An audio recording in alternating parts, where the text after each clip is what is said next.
shout out Michigan, man. I had my doubts going in, to be completely honest with you. And by the way, shout out former friend or former bud of Judd. Former friend. I was gonna say friend of the Y. I don't know why I was gonna go there. Former bud of Judd, Marshall Warren. I believe that was the eventual game winner. Marshall Warren. And was the yeah, it was. And oh wait, what game do we get? Mm-hmm. BC versus Michigan. That's fun. That's the headline, obviously, going into the front. Marshall Warren versus BC. That's all the talk. By the way, though, I was actually bummed out that like Marshall Warren to like eventually play for Minnesota like didn't end up being a thing, because he's like just a cool ass dude, like a very interesting person. A lot on our episodes. He's a cool dude. He's got a lot going on outside of hockey too, so that's always a bummer. I feel like he would have been so fun to have like on this show, or hey, there you go, fellowship ring. How fun would it be if we brought him on this show though, and just had him list off the reasons that he's not just why? Yeah, just shit on the fucking organization. It'd be hilarious. It's like, well, I'm like, you're right. You're right. Give me a contract. Let's see. Their blue line is beyond full. Yeah. Sorry, what was the deal with those buyouts? Also, I liked it when Dean was here better. He beat the shit out of Darby, and that's what I can get behind. Yeah, I'm out. I'm out, guys. Yeah, I'd be like, you're right. Louder, Marshall. They traded Kalen Addison. If they're going to treat him that way, why would I think I'm going to be any different? Yeah, no, there you go. But shout at him, game winner. And then literally, like, I don't know, half a second later, that assist from Frank Nazar to, was it Gavin Brindley? Yeah. Through the legs, cross ice, baby sauce on the tape was so outrageous. And to pull that off in that game and at that time in that game against Michigan State, that guy, that was certified. That was sick. What a fucking pass that was. He's another one, just like Oliver Moore, that like Wild fans were really hoping was going to fall to them in the draft, and he went like a couple spots early. Yeah, he is sick. He was, and like everyone that like watched all those prospects over the last few years, it was like, this kid will go later than he should because he is smaller, but he is one of the smartest and most skilled players in that draft class, full of ridiculously skilled and smart players. So, but to pull that off at that time, like tape to tape, was outrageous.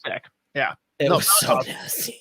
It's funny you bring up the size, because gonna keep plugging Fellowship of the Rink. Everyone go check it out. Last week we had the Middlestat brothers on, and we talked about Luke getting passed over a couple of years in a row in the draft and then finally being taken.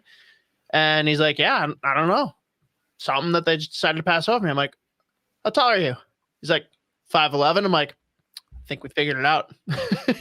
And he laughed. And then I can't remember. I think Joe Smith might have chimed in. He's like, well, what about Lane Hudson? And like Luke and I are both immediately like, yeah, that's a different conversation.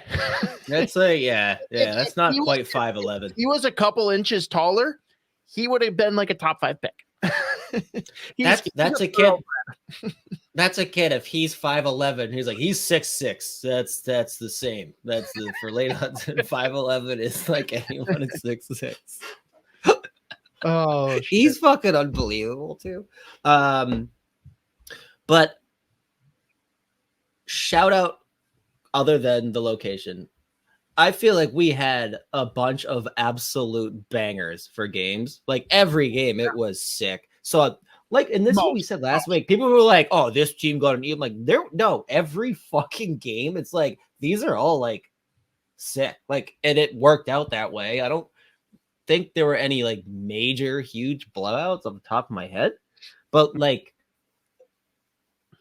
such good hockey.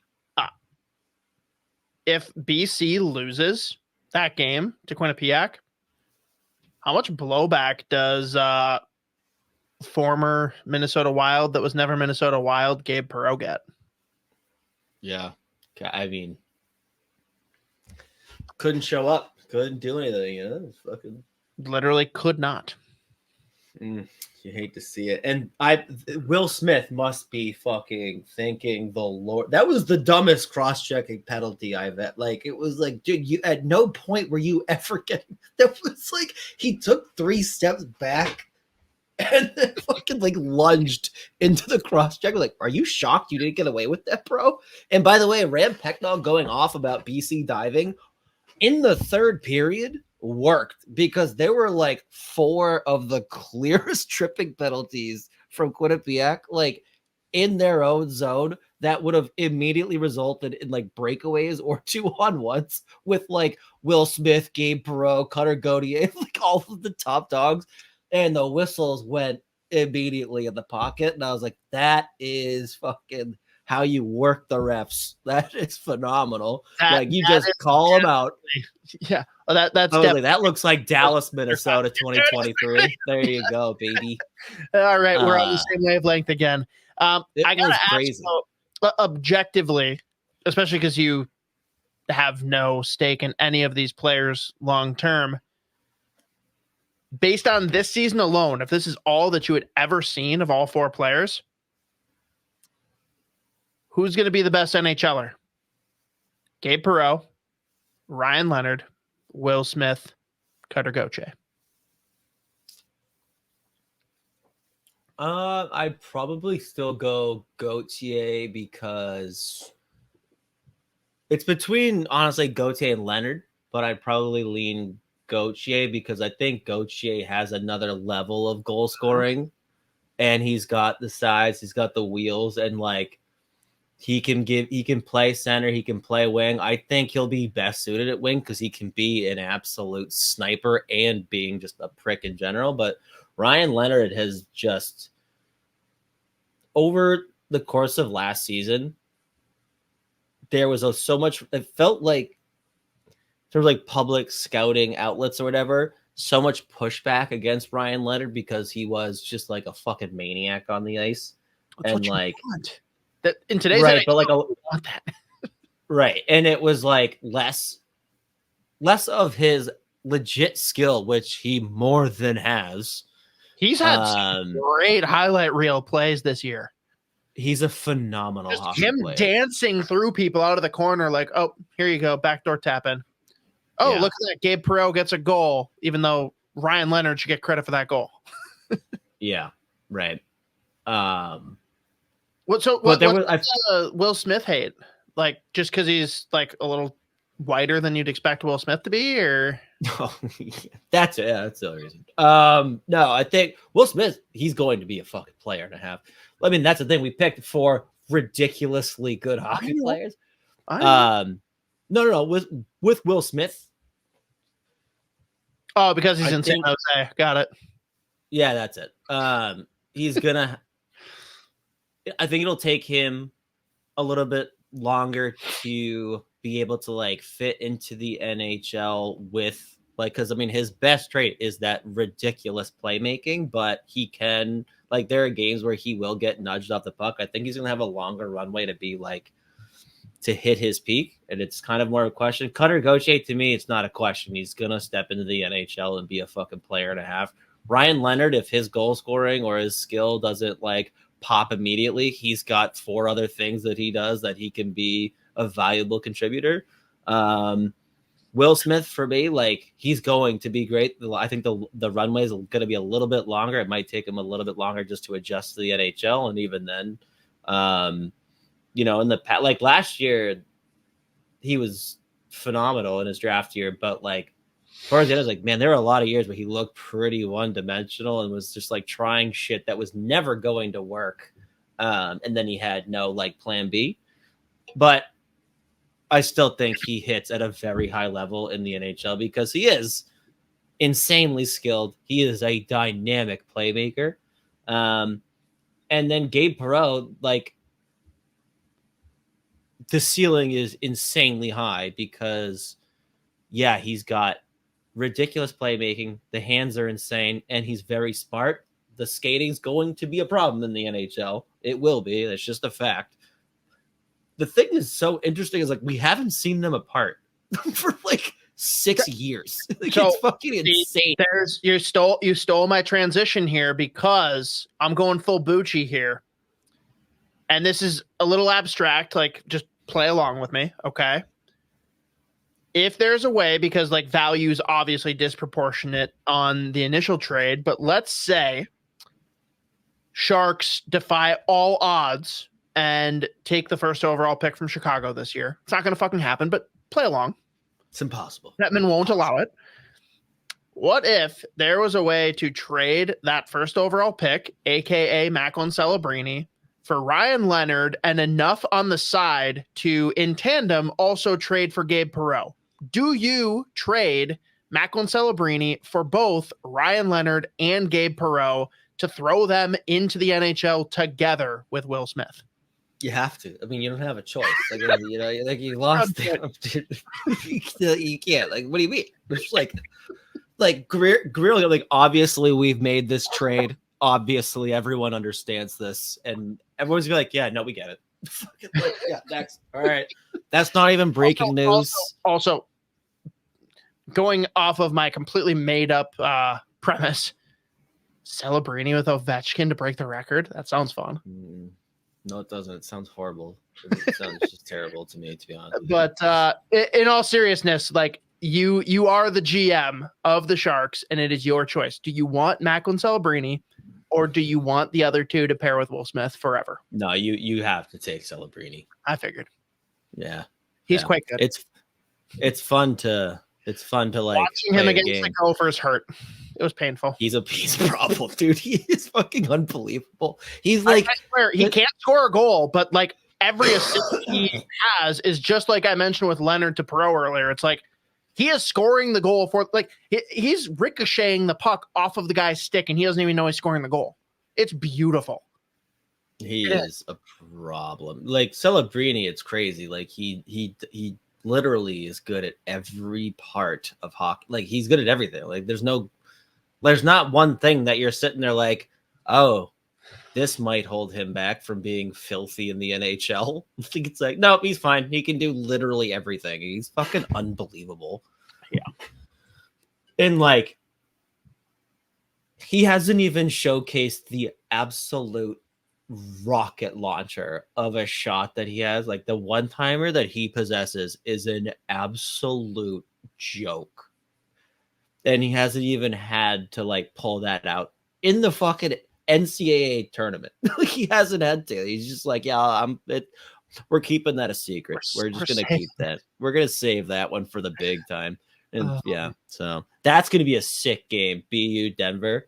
Holy shit. I mean, all the games are gonna be fucking phenomenal. Right. But talk Denver to me, because like that seems to be everyone's sweetheart team. Like everyone is on the Denver bandwagon.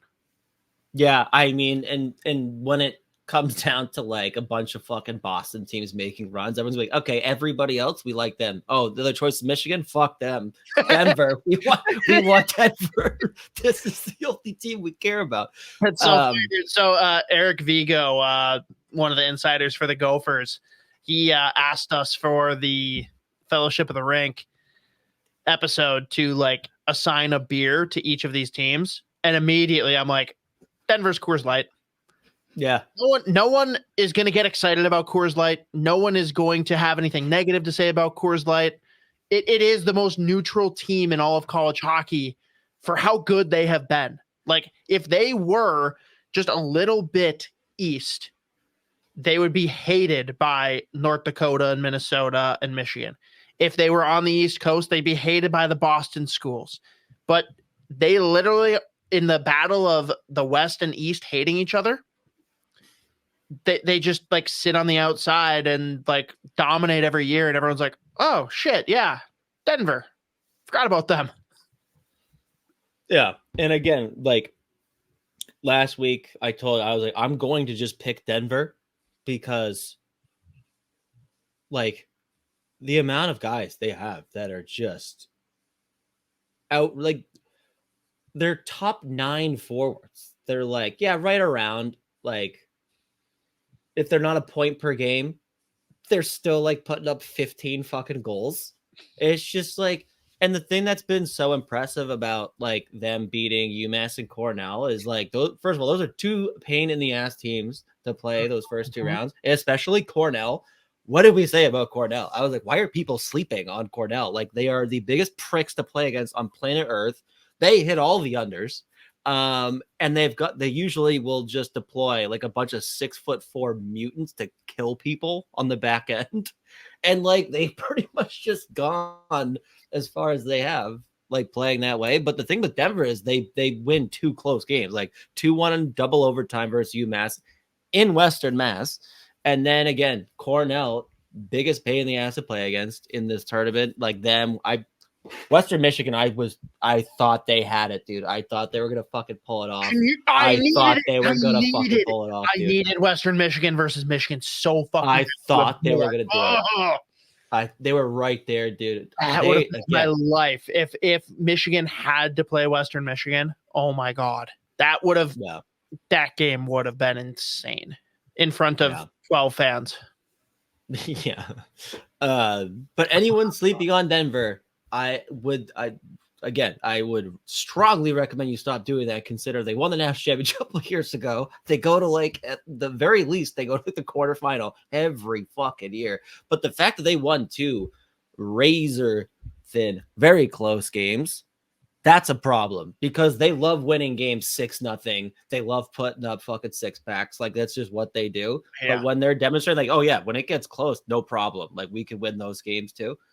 They can beat you every fucking way. And Zeev Buium is kind of good. If he has a monster Final Four here, or Frozen Four, I think he solidifies. I think he solidifies going no later than like 11. There might be a team that's like, I can't possibly take this skinny offensive defenseman in the top 10. But like, at this point, the season he's had as a fucking 17-year-old freshman defenseman on Denver, it's undeniable. Like, this kid is ridiculous.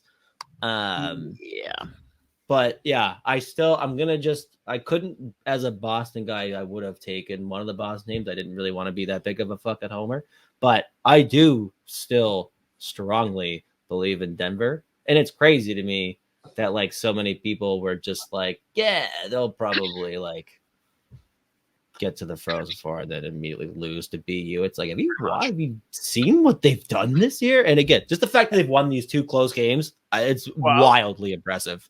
Hang on though. While I hit the pause button and grab a refill quick, we're not pivoting fully to prospects for the Wild yet, but just go off on Rieger Lorenz in particular, what you've seen from him this year and his impact and what people should be watching for in this Frozen Four. Reid Lorenz, again, I feel like every time we talk about the prospects or just college hockey in general, I've had to bring him up. He had for the first time in his life, his freshman year, that was the first quote-unquote bad season of hockey he's ever had. First of all, just playing as like an 18 or 19-year-old for Denver on a team that's got national championship aspirations every year, that's a tough job in and of itself. I think the first 2 or 3 games last year for Denver, he did have 1 or 2 goals, so it started looking good. Then it got cold for a little bit, and he just did not have the freshman season he was hoping for. This year, he comes back, and I mean, he's like,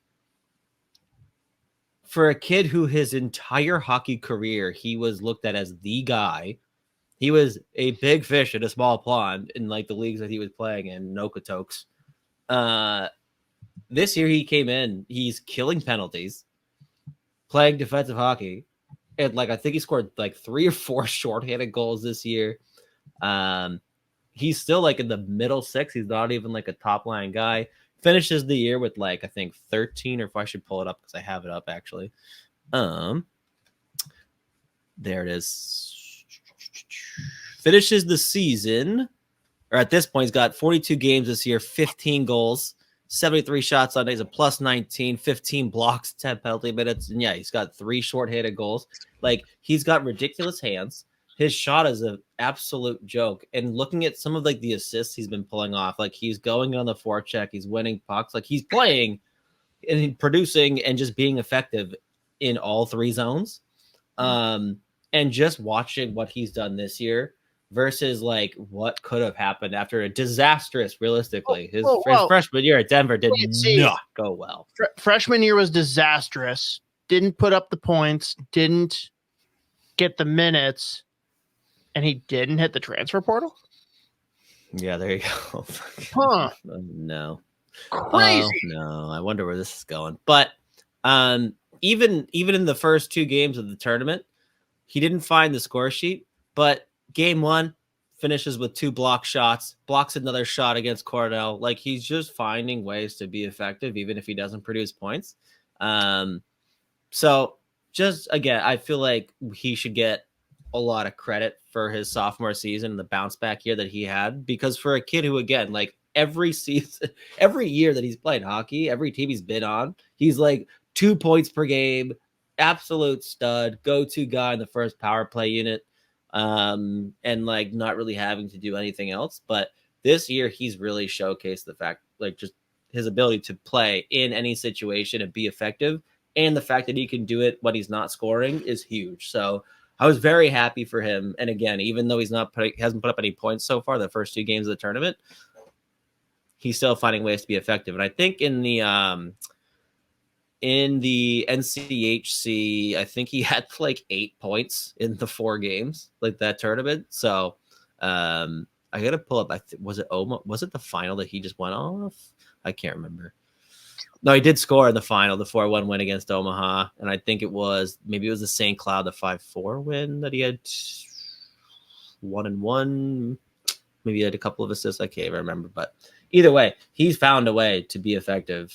And especially as the year's gone on in big games. So shout out Rieger Lorenz. I love this kid. Like, he gets slept on at this point too in the prospect pool. And it's a good thing, because that means you have so many other like blue chip prospects in your pool that are doing insanely impressive things. But he should get a whole lot of credit for the season that he's had. So shout out Rieger Lorenz. I'm pumped that he's going to have an opportunity to play in the Frozen Four. We love that. Then last piece here on the Frozen Four before we get into whatever else you had for prospects. Your alleged arrival. I don't even know what's going to happen. I mean, it's good. Probably good thing that Joe O'Donnell's going to be on a road trip, because you might die upon meeting. But we got some people chiming in since you were unwilling to make a mailbag post. So I threw up people giving suggestions for what you can do while you're here. Pretty heavy pouring in of a place called Tom Reed's. Not sure. I don't know. We'll see. I don't know. Maybe we'll have to tag him in the post. Be like, so what does it take to get like a reserved table, just to make sure he can really experience this?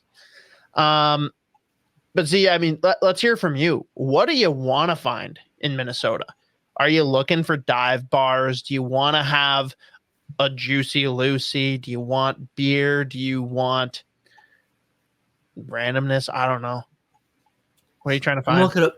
I'm looking to find 2 things in Minnesota. Fuck. NXC doesn't count, because that'll be a thing. Number 1, I'm hoping to find myself in Minnesota. Vision Quest. Find me. Just really get to know myself a little bit. Number 2, I'm trying to find love in Minnesota. Okay.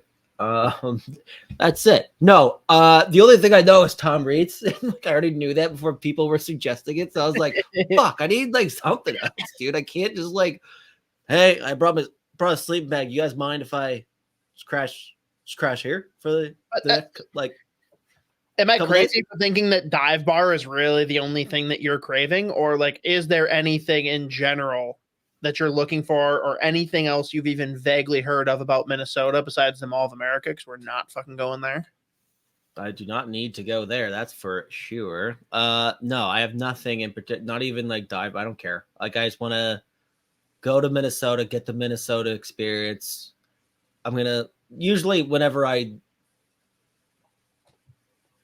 go anywhere that isn't Boston, which like I guess like I never go on like a vacation or whatever. Like I never go places. And usually when I do, I'm like, I need like 90% of the time, I'm probably just gonna be like chilling here, just like hanging out because I'm tired. I'm very tired all the time. I'm gonna not be that guy. I want to see as much as possible, and I just don't want to leave without, or I don't want to leave and have someone be like, you didn't go, that you were there for however many days and you didn't see this thing. So yeah, I want to see dive bars. I want to see like the stereotypical shit other than Mall of America. Do not need to go there. Don't care. Don't care at all. Yeah, that's not happening. That but one like, we can leave off the list. Like Minnesota isms. Like, do you need a Juicy Lucy? I don't know. Don't even know what that is. Are pull tabs a thing in Boston? Yeah, yeah. Okay. There's a couple that I found are really fun. Because they're a cult activity out here. Interesting. Yeah. Juicy Lucy is a burger where the cheese is inside of the meat patty instead of on top. I don't care about that. No, yeah, that'll make me feel upset. That'll be references that a lot of people pull up.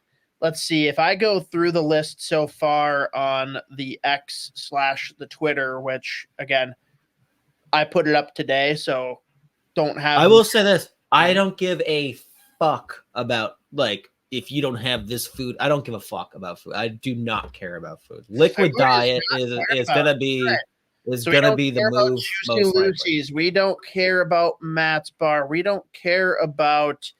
The Nook. Well, Matt's Bar. Let's hold our horse. It said bar in it. Matt's, yeah, but every place has alcohol. Grow up. I like that. Let's see. Must see Herb Brooks statue outside the X. Well, we're gonna be there, so we're good there. Yeah, that's easy. This person literally gave me one for every single one. All right, Chris Conrad, shout out to you. Papa Con 26 on sounds hilarious. Twitter. So the must see is Herb Brooks statue outside the X. Best dive bars, Brunson's Pub. Best pub food in ncaa. He doesn't care, so that doesn't help. Breweries, St. Paul Brewing, Original Hams Brewery. Interesting. Food, Mancini's for eclectic St. Paul dining. You don't care. Anything, Tom Reid's for pregame and postgame. Yep, that's happening.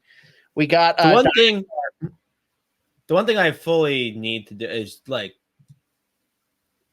it sounds really funny. Just like walking around. Like I was like, even in Boston, I will still be like, fucking like. Oh, I learned. We walked. Yeah. That was the worst. So again, I don't make plans. I don't do anything. So it was so. You're like, what do we need to see? And I was like, I don't know, dude. I fucking like. Oh hey, look, this is the outdoor bar that I ran into Matt Boldy at. That's cool. Oh hey, this is the place that Ray Bork owns. I've seen RA passed out on that curb. Yeah. Yeah, I feel we had a great. I was like, I'm gonna take you to a bunch of places that like it's fun to.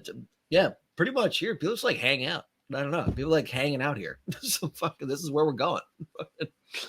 But yeah, I don't know.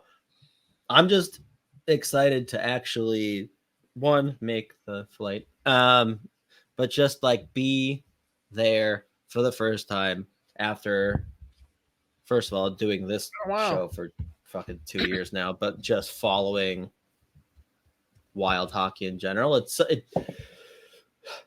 Unfortunately, I'm not going out there to take in a Minnesota Wild game this year because that like it would have been like, all right, that wouldn't be fun. Different. This isn't as fun.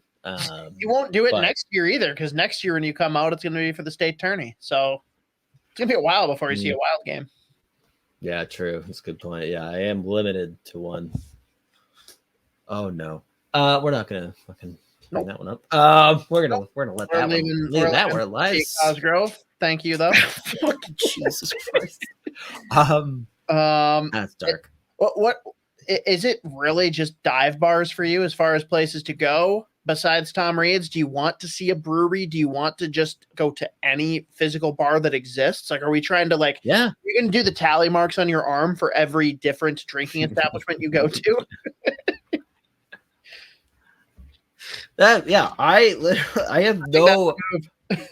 I literally had the only place that I've ever heard of that I was like, I have to go to Tom. It's the only place that I know of.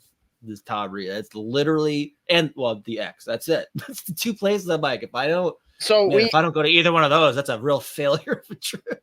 We need to get them to reserve you a table. We do. That's basically it. This is the cry for help. Yeah, we'll see. This will be what I clip for you to do the episode promo post and just be like, Tom Reid's, help a guy out. I don't know, man. Give your pitch. Why should they save a table for some rat scumbag Bostonian? As a wise man once said, his name is Kawhi Leonard. I'm a fun guy. So that should work. That could probably. I mean, he won an NBA championship after saying that. So I mean, table we talk could bring doable. I mean, I don't know how you watch that and not fucking like, yeah, no, okay, table. Set it down. Holy shit. Yeah, no, I have nothing else because if I'm Tom Reid, if I'm Tom or Reid, I'm not gonna do that. So I'm a fun guy. That's about all I got going for us. But I have no idea how it's gonna go. I have a feeling I'll just be like putzing around, and then it's as the night goes on, I'll just be meeting more people, and then they're usually the way it goes, like you're a spokes, you're like yes, and they go, ooh, like yeah, I know, fucking yeah.